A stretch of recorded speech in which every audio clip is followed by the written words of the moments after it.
2015 Volkswagen Golf TDI. This particular car is the S trim, which means it's bare bones minimum. It has no options on it. It's base and stock. However, is it really bare bones? I don't think so. Immediately you see 16-inch alloy wheels, and inside we have a plush interior. I have always liked the way TDIs sound at idle. It gives them a character quality that I really like. I can't explain it, it just gives it a life form that I love. Call me weird, but I think it's sort of soothing.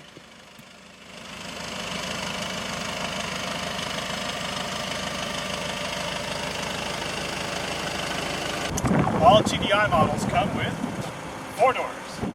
Inside we have an excellent interior. Everything is where it should be. The materials are pretty good. I do like the textures and the look of everything, although it is missing heated seats. Also, these power seats are only for the backrest. Everything else on this is manual. If you want to get full power seats, you have to upgrade to the SEL trim.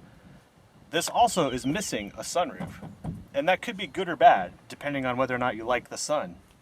This may be a 4-door hatchback, but the trunk is commodious and includes a 12-volt power outlet. In fact, there are 12-volt power outlets all over this car. The Roomy Glovebox has all these slots for SD cards and change, and it's also air conditioned. Another feature that's awesome with the bare bones Golf is the fact that it has a telescoping and tilt steering wheel. This allows for infinite adjustment, and combined with a tilting seat and sliding controls and a nice adjustable headrest, I'm never struggling to find a comfortable position. I even have an adjustable height selection on seat belts. This is great.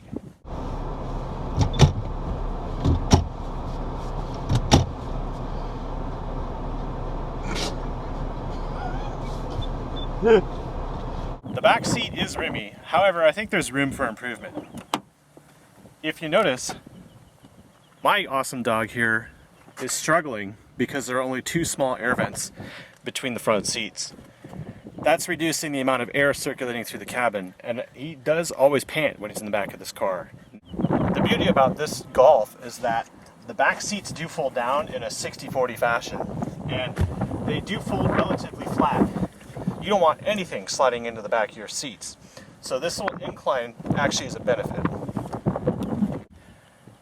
Because this is a diesel, it's going to require a solution called AdBlue. Generally, these tanks will last you between 10 and 15,000 miles, depending on how often you're idling and how hard you're driving. If you're doing a lot of highway miles, I would expect 15,000 miles out of this. The refill itself is relatively inexpensive. You can get them at the dealer, and you can also get them at Sherwin-Williams, of all places. For fuel economy, this Volkswagen Golf TDI does not disappoint. The average highway efficiency of this car is 45 miles per gallon. We achieved way more than that in our trip, and we're actually achieving more than that today on regular stop-and-go city driving and occasional highway driving. What you see here is the 2-liter EA88 diesel engine with a turbocharger and diesel particulate filter exhaust with AdBlue.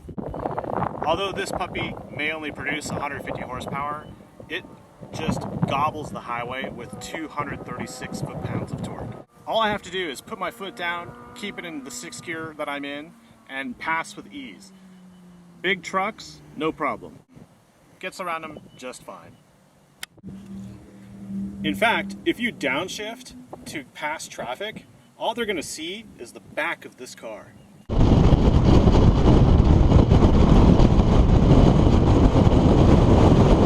I can tell this car is still a Golf, even though it's on a shared platform, because if you look right here, this is very 3-gen and up Golfish. I love the spoiler that's built into the roof, and I love this line that comes out and completes to the spoiler. This is my favorite slab. In the SE and above trim, you actually get a backup camera built into the logo, which also is your trunk opener. That's pretty cool. Amazingly, this car is not only lighter and stronger than last year, it sounds better. Listen to this door. The throw on the manual is a little long, and the clutch pedal feels not as traditional as the MK5 Jetta, but it's something I could get used to. The driving position is excellent. Comfort-wise, my only criticism is this key and keychain dangle enough to touch my knee, and that gets very annoying. And I know that it comes down to the keychain and the keys that you have, but if you go to the SEL trim, you actually get a push-button start, so you could avoid this problem. I like the location of the cup holders, and I like the general layout. The air vents are very large, and the controls for the air conditioning are very easy to use. I only wish that it had heated seats. In the S and SE trims, there's a manual sidebar for your lumbar support. You can move it in and out, but not up and down. This seatbelt is very big, and when you plug it in, sometimes if you're not sitting in the seat right, it'll dig into your thigh. And as bare bones as a car can get, I'm still surprised about the auto up and down feature on all of the electrically adjustable windows, the power door locks, and the power mirrors, which also feature a built-in heater for the reduction of fog and ice in the winter.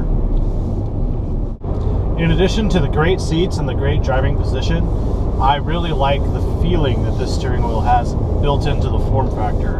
It has a great solid touch to it, and on long journeys my hands are never tired from gripping the wheel, and there's always a comfortable position.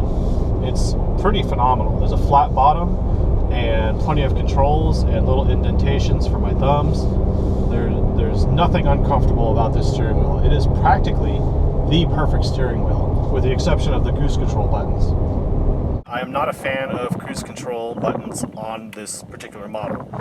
I have to spend a lot of time looking and figuring out why there are 6 buttons to control cruise. If you're shifting gears in a manual, you really have less capabilities with this layout. At first, I didn't understand the need for this responsive screen, but now I get it. It actually declutters the screen while you're driving, and then when you bring your finger towards it, you get a more descriptive action. And I think that really helps. I don't know if it's a gimmick or not. It's too early to tell. This car is very peppy off the line, and I like that because it gives the car some character. I've put nearly 2,000 miles on this car in the 1 week I've had it. I've driven it everywhere, and so far, this is my favorite Volkswagen TDI.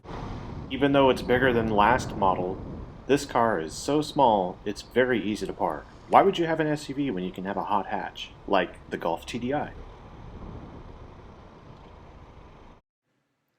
Coming up, we have a video where we put clean diesel against barbecue in an epic challenge. Be sure to subscribe.